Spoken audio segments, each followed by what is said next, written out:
You're listening to Non-Toxic, and I'm Daniel Penny. My guest today is Sammy Reese. He's the author of Super Health, a newsletter on Substack that is all about what he calls dark wellness. And today I think we're going to be talking about perhaps the darkest story in wellness, which is the connection between Jeffrey Epstein and a surprising number of your favorite longevity bros. Sammy, welcome to Non-Toxic. Thanks for having me. Good to chat. Sammy actually just put out a great story, which was kind of the reason I decided to reach out to him. And it's about one particularly well-known doctor in the longevity space, which is Peter Attia. Talk a little bit about who this guy is, what his relationship is to Jeffrey Epstein, and what recent revelations have come about. Absolutely. Yeah, I'll try and keep it a little bit short. Attia's an interesting guy. So he's effectively the most successful longevity professional doctor, if you want to call it that. He had a very popular clinic in California. He moved it to Austin, I think 4 or 5 years ago.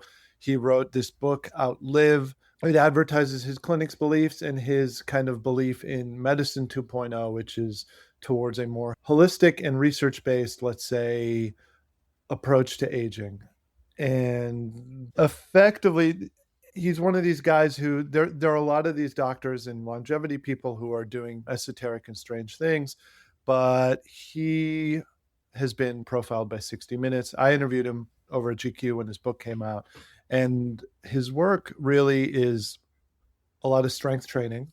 So doing a lot of rucking and a lot of just muscle building so as to stop sarcopenia, which is muscle wasting, which he believes is one of the worst things about aging, as well as a kind of really scientific, almost pharmacological supplement and kind of nutritional protocol. The way he's tied into the Epstein thing is it appears that he was Epstein's personal doctor or consultant or something like that for a several year period, and starting in, I think, 2011. And going through the... We should say is after his conviction for his sexual crimes with minors, which I think was 2008. Yes. Yeah, the 2008 charge and conviction was, I believe, child soliciting underage prostitution. And Tia entered into a working relationship with him. In his book, there's a before and after moment where I believe his very young infant son at the time was having a serious medical episode, and he was rushed to the emergency room. And Attia, who we said in the book was away on work, he didn't go and see his kid, and he expressed a lot of regret for that. And then someone did a little bit of detective sleuthing, and he was in New York either treating Epstein or hanging out with him or getting ready to treat him or something like that. The way he framed it, he wrote a big apology a couple weeks ago, a few days after the news came out, saying that he was naive at the beginning stage of his career. He didn't press Epstein on this. And then when he finally did and brought up the conviction, he said he had a bad taste in his mouth and backed away, so to speak, from their professional and working relationship. In an email on February 19th, 2016, Attia wrote to Jeffrey Epstein, "Pussy is indeed low carb. Still awaiting results on gluten content, though." A few days later, he offered medical services to Epstein and asked if he'd decided if, quote, "you're interested in living longer, solely for the ladies, of course." Dr. Attia also wrote to Epstein, "The biggest problem with becoming friends with you, the life you lead is so outrageous, and yet I can't tell a soul." There was also something, I believe, one of the guys in the email said he got a new shipment, and the discussion about that was, there's a shipment of presumably underage women from overseas, especially considered in light of Attia had a comment where he's saying, "Oh, you're such a cool guy, you have such an unbelievable life, but I can't tell anybody about it." And Attia said in his statement that no, it was a shipment of some sort of supplement similar to retatrutide that he was talking about, and not, let's say, human individual urine. Which, yeah, it's not a very reassuring response. What was Attia doing for him, and what was Epstein looking for by hiring Attia? So we have to be careful about this, just if only because all we have to go off are the emails. So we don't know maybe the granular, discrete parameters of their working relationship. From what I saw, Atia seemed to have a working relationship with Epstein that was a little more concierge, had more FaceTime than the sort of consults and relationships that he has with other wildly successful captains of industry. Epstein appeared to have some sort of leg issue. Atia was treating him for that, or seeing him, I should say, for that. They were, I believe, talking about a blood test.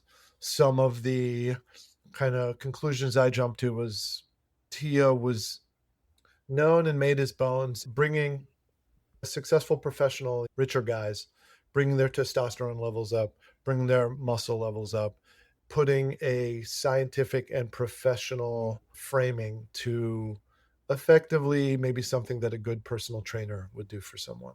So he was using the language of medicine and his degrees, which are impressive, is I believe is Stanford Medical School. He had a residency at Johns Hopkins that he left, using the kind of meritocratic technical language to basically say, hey, you need to get more muscle in your body. You need to have more protein in your diet. You need to have some collagen. Use this metformin, which is the drug that he was referring to in the shipment. So Atia wasn't the only longevity person, or one could say like biohacking person that Right. Epstein was interested in. Can you talk a little bit about his broader interest in, you could say, life extension, longevity, and I don't know, like maybe is he a transhumanist? It was hard to say what exactly his philosophy was, but he was definitely interested in research into things like the human genome. No, he absolutely was. He was very interested in the kind of 1990s genome project science, to the extent that he was having these roundtables and almost Algonquin roundtable type discussions with academics funding their work specifically. There was his pet project, I believe, which was him trying to create a sperm donor bank with all these Nobel Prize winners, so that they could create a race of either superhumans or hyper intelligent individuals. You can never tell with these things whether it was a money play, whether it was a thing that he truly personally believed. There's wild documentation of him just creating these debates about intelligence and what was the bell curve Atlantic story that was so popular in the 1990s, the Mm-hmm. Charles Murray theory of quote unquote biodiversity, which is effectively a race based, stereotypical, really quick and dirty, lacking way to quote unquote measure or assess Sort of, yeah, it intelligence. was like Gen X for the neoliberal era. Yeah, it was almost a meritocratic way of justifying eugenics. What is the fallout of this? Are people thinking about the longevity world a bit more critically and its connection to a lot of these truly disgusting men? Is Sure. there a reckoning happening in this space? Because it is almost entirely men, and maybe we should talk about that. It is a field dominated by men, and the clients seem to mostly be men also. Yes. Yeah, we should maybe take a step back and define it a little bit. So, the longevity space effectively, there are a million different little branches of it, but it is almost a, I guess we could call it atheistic, transhumanist way to either extend life as much as possible. So there are some individuals like, let's say, Brian Johnson or Ray Kurzweil way back in the day, who almost seems like the father of all this stuff, wanting to live till 150.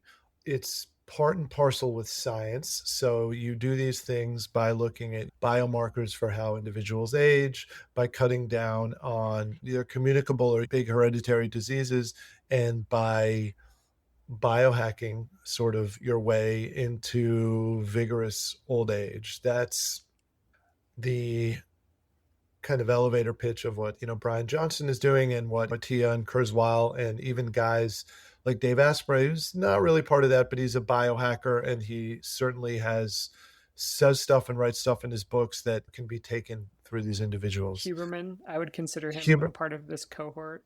100%. Yeah. Some of it, it's really a ripe space, and there are almost like 10 different ways to assess these individuals. Some of it is just, look, when individuals have a ton of money and they're all living in San Francisco and they're tech based, and it is a very futuristic and almost optimistic and non-realistic code of morals as far as what the business goes. And I'm not saying this derisively, it's just a very, we are changing everything. We're using technology to disrupt that. Why can't we use these same tools to disrupt life? And something that very almost soberly and cannily Attia wrote in his book, and he's almost a new generation of these biohackers, is that if we account for life, or no, I should say life expectancy is higher because hospitals are cleaner and there's less communicable diseases. If you take those away, nothing's really changed in the last 80 or 90 years. And so some of it with that sort of revelation, which was a novel one when he came out with it in 2022, the longevity space, part of it is based on, okay, I have a lot of money and a lot of time. I'm going to have a crazy supplement stack. And when I'm 85, I'm going to look good and be able to touch my toes and run a 10K. And some of it is, okay, what are these more holistic things that I can do? And I think it's a field that's changing in real time. Someone will put out a tweet and it'll change the thinking direction of the way these people go. It's not truly the most regulated field. And these guys, they have podcasts, they have advertisers on the podcast, they have business relationships with different brands. It's full of conflicts of interest. Yes. There are no double blinds. So there's no way to test, I think, really whether some of this stuff is working. There's also the problem of they can't really isolate variables because they do 20 different things at once. Yes. And so I find it very dubious as to how they can say this is going to be the solution, because how do you separate out Yes. what you're doing? No, 100%. And a lot of it is just, frankly, or a lot of what they talk about and a lot of what they appeal to and a lot of what they are touting as working. I'm sort of two minds of this. A lot of the more natural and holistic interventions, like, I don't know, switching out salmon for red meat or something like that, or cutting down. So they disagree about vegetable oils or exercise or sunlight or what have you. They don't have an acute, massive downside. So it's not anything as, I think, pernicious or dangerous as saying you have to do the Ray Kurzweil thing where it's 80 pills a day and that's the only way you're going to live to 90. So some of it is grounded in almost just bodybuilding, common sense, collective wisdom, but with an appeal to authority of a new study or technical language. And that's effectively what Huberman is. That's in some senses what Attia's book is. But at the same time, yeah, everyone's doing all 20 things, or not everyone. Many of these guys are doing 20 interventions at once. We can ask, hey, is the fact that these interventions are new, is that what's doing something? Is the fact that, you have a good career and you're compensated pretty well and you live in Austin and you get to work out outside, is that what makes you feel better? There are so many variables. And I will say, in fairness to these guys, that's the way it works for any nutrition intervention, whether you're talking about making billionaires be vital in their late 80s, or whether you're talking about helping working people not have diabetes or having children be more active or healthier. That's almost the problem with nutrition research and isolating these things. Is even in a double blind study, you'll isolate something once, but who knows what happens if you do these things for 10 years, for 20 years. It's tricky. How does masculinity fit into all this? Why are all of these rich and powerful men attracted to this field of science or wellness? And how is it playing into our ideas about masculinity? Because I think there's something specific about these dudes. Of course. Again, there are like many things at play here. At the risk of kind of psychoanalyzing, there's a real fixation and interest with these biohackers, but also with a lot of other people in the kind of mature fella, let's call it health space, with T levels, testosterone levels. Yes. Some of it is, I think maybe it's if your T level is at a certain place, creates One, it's a number that you can brag about. It's almost like a bench. It's like a bench press or a squat max, but it's almost more robust a number than these things. It Because is it's like your innermost essence. it's your innermost essence, and it's basically it's like a dick measuring contest, right? You can't thank God for this, but no one whips it out and says, "Hey, look, I got the biggest one in the room, I win." It just doesn't work that way in modern society, but this is similar to that. And a lot of it too is these guys, a lot of them, I believe, Huberman's on TRT. He takes That's the testosterone replacement therapy, right? testosterone replacement therapy, and it's a certain amount of milligrams of testosterone injected a week. RFK does RFK's on there's it. Yeah, a lot of Hollywood actors, and in the bodybuilding space, and I don't want to speak too generally or put words in individuals' mouth, but it's almost like a smoother off ramp than steroid use because it has similar effects. Which, look, the higher testosterone is in your body, the better, very roughly speaking, you are at maybe maintaining muscle, putting on muscle.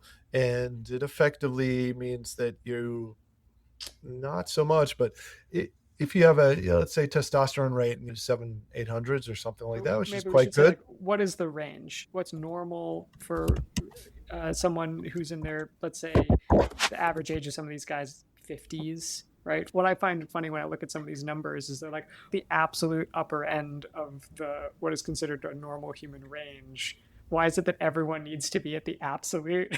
I think a lot of it too is you have to recognize the audience and who they're talking to. So look, we can make the kind of comparison to protein.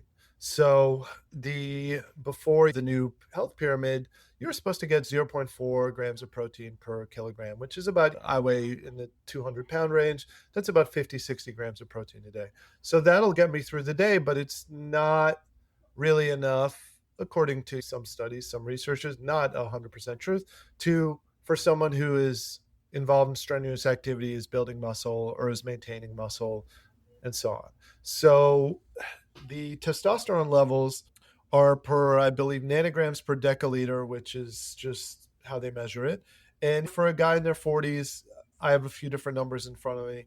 Some individuals say it's between 300 and 1,000. Some sources say it's between 450 and 600. If you go to a company that, does blood testing for individuals who lift, people within the sort of high tier customer range for Huberman or Atia or something like that, it'll probably be higher.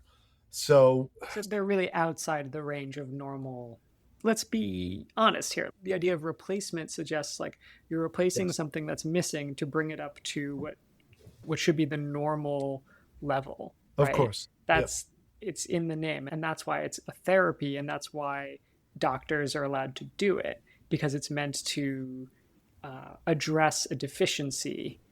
But Yep. what I think is baked into all of this is it's like we're going way past supplementation for a deficiency. We're boosting into the stratosphere.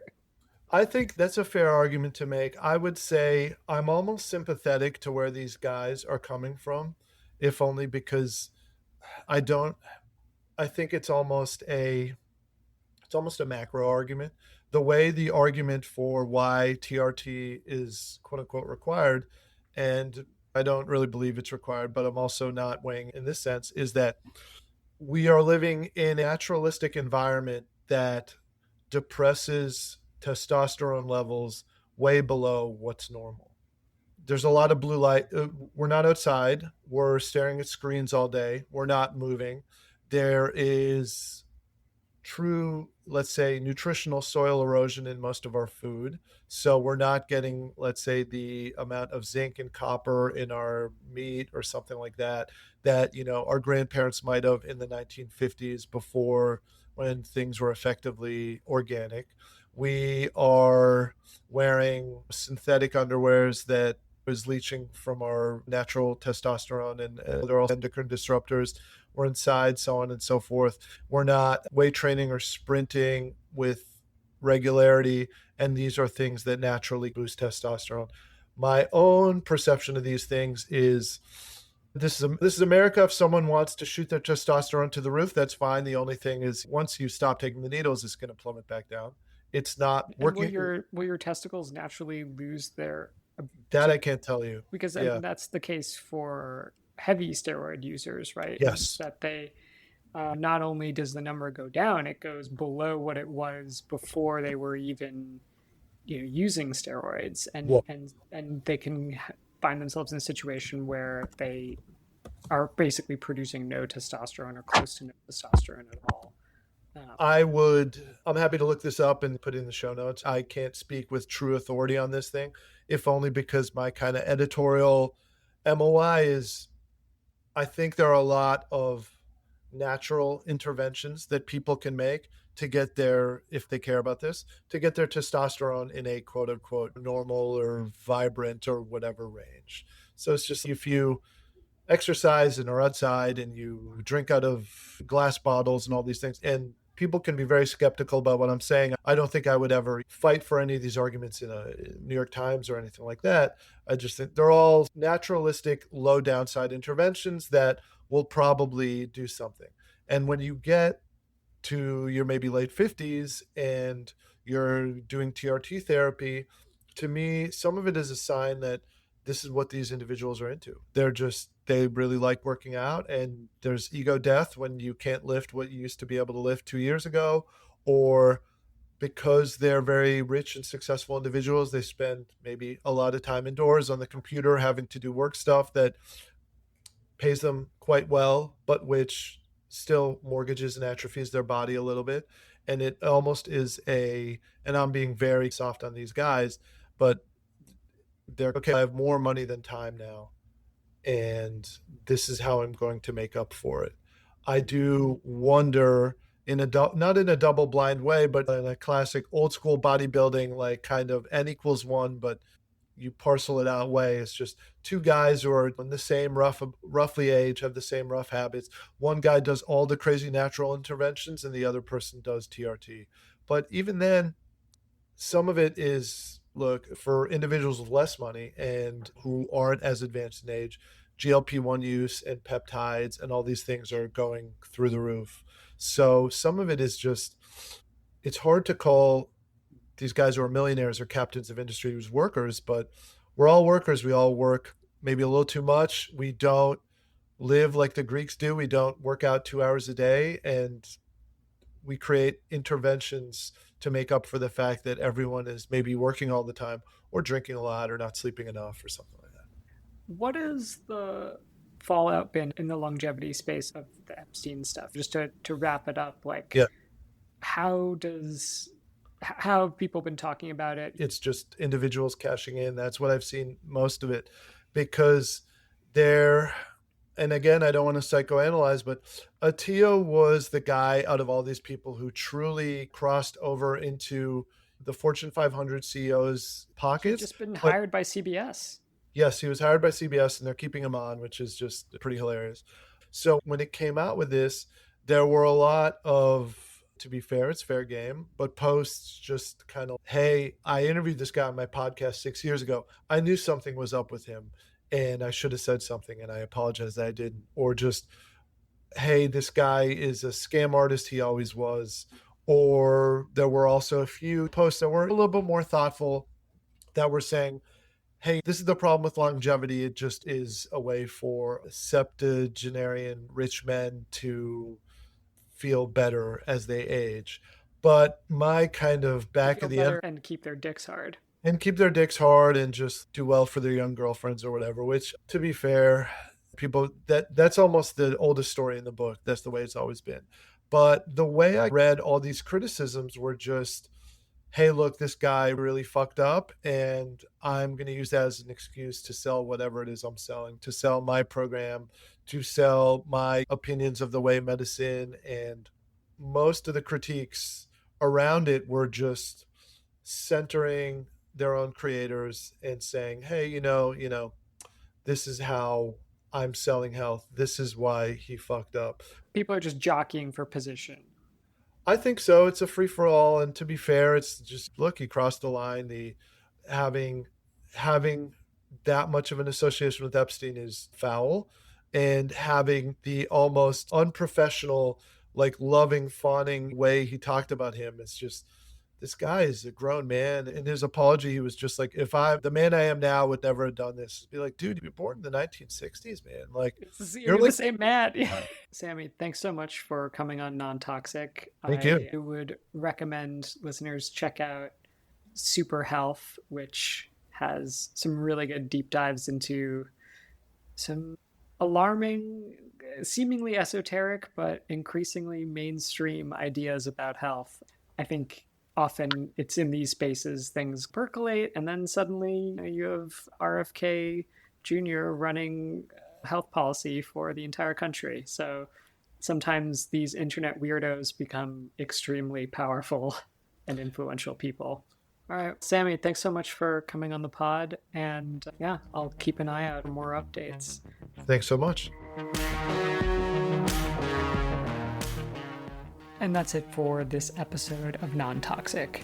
I'm your host, Daniel Penny. Music is by Nathan Sharp, and the artwork for Non-Toxic is by Sam Creasy. If you'd like to support Non-Toxic, you can go to substack.com/nontoxicpodcast/subscribe and become a subscriber today. It's your support that keeps the show going. And I'm trying to make some new things happen with the show on Substack. We've started a little chat room, which I'm calling the Sweat Lodge. So I encourage you, if you've got questions, if you've got comments, if you want to meet other detoxifiers on the internet, come join the chat on Substack. It's for subscribers only, but even free subscribers can join for now. On the next episode of Non-Toxic, I'll be talking with a journalist who has dedicated the past few years of his career to unmasking the global battery supply chain. The book is called The Elements of Power by Nicholas Niarchos, a former colleague of mine at The New Yorker. And what's amazing is that when I was still at the magazine, Nicholas mentioned to me that he'd been thinking about doing some kind of story about cobalt in Congo. And I thought, oh, okay, sounds interesting, I guess. And now here we are almost a decade later, and he's produced a truly amazing work of investigative journalism. From hand-dug artisanal mines in Congo to phosphate sands in Western Sahara, it's a book that really puts together this huge web of minerals and commodities and often corruption, and shows how all of those things tie together to produce something that we think of as a solution to the climate crisis and the problems of fossil fuel consumption. It's a fascinating book, and I'm excited to add it to the series I've been doing with authors on Non-Toxic, which I'm calling the Performative Male Book Club. More on that soon.